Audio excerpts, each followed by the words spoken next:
Today we're going to concentrate the Littles Go Exploring. Chapter 3. Late that afternoon, Cousin Dinky and his wife Della landed their glider on the big roof. They had finished delivering the mail. At dinner, the food was always delicious. Meals at the Littles came from Mrs. Big's kitchen. She made such good meals that Mrs. Little never bothered learning how to cook. The Littles simply took what they wanted from the Bigs. The Bigs didn't know that the electric socket at her kitchen counter was a secret door. The Littles just slipped through the door and grabbed whatever leftovers they wanted. It didn't take much food to feed the Littles and her guests. The Bigs never missed it. After supper, Granny Little went off to bed. Mrs. Little fed baby Betsy. She put her to bed in a matchbox cradle. Once again, the talk turned to Grandpa Little. What could have happened to him when he went into the dark woods alone? Dinky and I could fly over by the dark woods, said Della, to see what we could see. It's been 2 years since Grandpa went away, said Mr. Little. You may not find any clues. There's some brain raft might be at the bottom of the brook, Uncle Pete said. You'll never see that from in the glider. Uncle Nick stood up. There's only one way to find what really happened to Grandpa.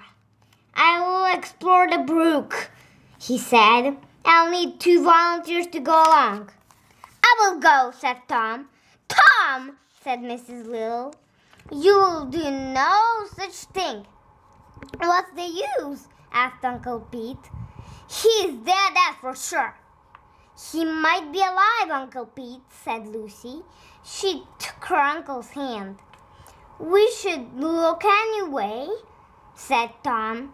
I think Granny Little needs to know what happened to her husband, said Della. If there's the smallest chance we can find out, we should try. Mrs. Little nodded. Granny doesn't say anything about it, Della went on, but you can tell it upsets her not to know. Suddenly Mrs. Little stood up. That tells it, she said. Della's right. Everyone looked surprised. They had never heard Miss Little talk this way.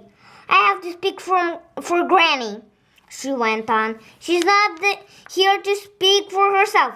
Now, this is what we should do. Mrs. Little took a deep breath. Somehow, we're all going to and look for whatever it is we're looking for, every one of us, until we find out what happened to that dear old man. We're going to do it for Granny because she works so hard for every one of us, especially me. Mrs. Little sat down. There, she said. Mr. Little smiled. Mrs. Little has spoken, he said. Lucy kissed her mother. You're a great mother, she said. Then it's decided, Uncle Nick said. Instead of a small 3-man expedition, I guess we'll put together the biggest and best tiny people's expedition ever. Uncle Pete sat up.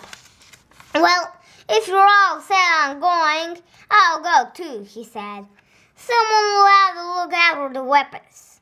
There'll be danger. We'll need to be strongly armed. Uncle Nick held up some maps. I'll map the way, he said. Then we'll search every nook and cranny of the brook. Hooray! Shouted Lucy. Let's go and wake up Granny and tell her the news. The Littles are going exploring. Bye.